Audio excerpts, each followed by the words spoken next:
Have you seen this composition notebook turned journal before?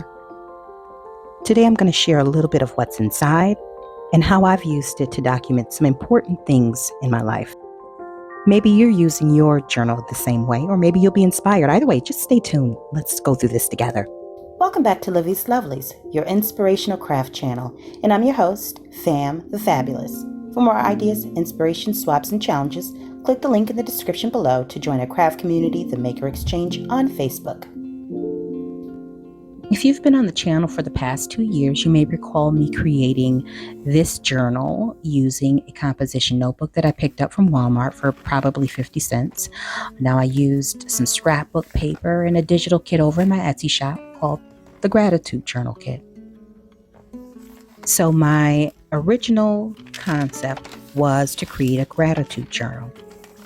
So there's a playlist down in the description box for it. However, shortly after creating it, I realized that I would need it for something else. I would go on to enroll in a leadership class that would end with me becoming ordained, which happened earlier this year. So I would then, at that point, I needed it because I didn't have time to make another one, for study notes, for assignments, to keep track of what we were learning in the leadership class. And I also needed it to keep track of some women's ministry related events. And lastly, I believe that there are 3 tab dividers that section off the leadership training class from women's ministry, and then the last one would be regular Bible study and Sunday school notes and things of that nature. Now you will see that throughout this would be a Bible / ministry journal. There's still some mixed media art. There's still some doodling. There's still some art journaling going on in here because I had a really packed schedule, and I really didn't have time to be swapping in between journals and carrying more than one with me over onto the baseball fields and things of that nature. So I consolidated all of that into one, and I'm kind of glad that I did, because as I look back over the pages, like here is a beautiful layout. As I look back over the pages, I'm able to see where I started and where I ended. Now, all of the pages are not used. There's doodling on some pages, and I turned the journal cards into prayer cards. But for all intents and purposes, this journal was well loved and well used. And so the pages show growth. It shows educational or mental growth. It shows spiritual growth, and it shows emotional growth. It shows me growing as a leader, ministry leader, and it shows my dedication to what I set out to do.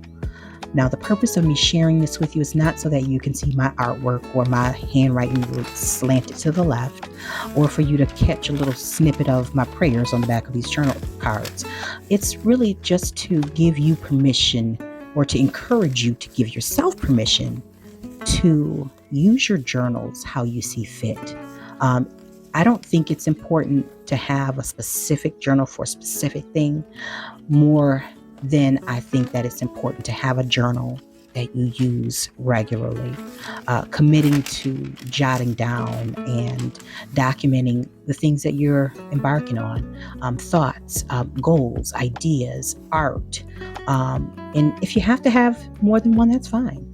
But if you only have one, and if you can only use 50 cents to create your journal, then do what you can with what you have.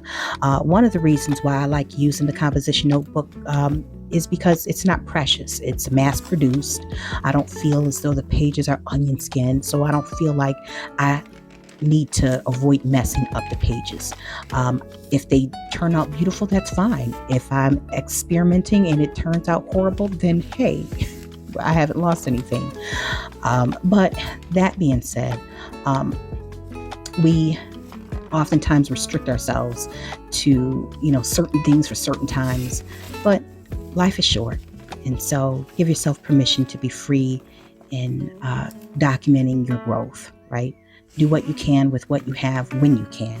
And that's pretty much it. And I would like to add that I will continue using the rest of these pages, maybe for art journaling, maybe for note taking. I don't know, but I'll use the rest of the pages whenever I get around to it. See how that works.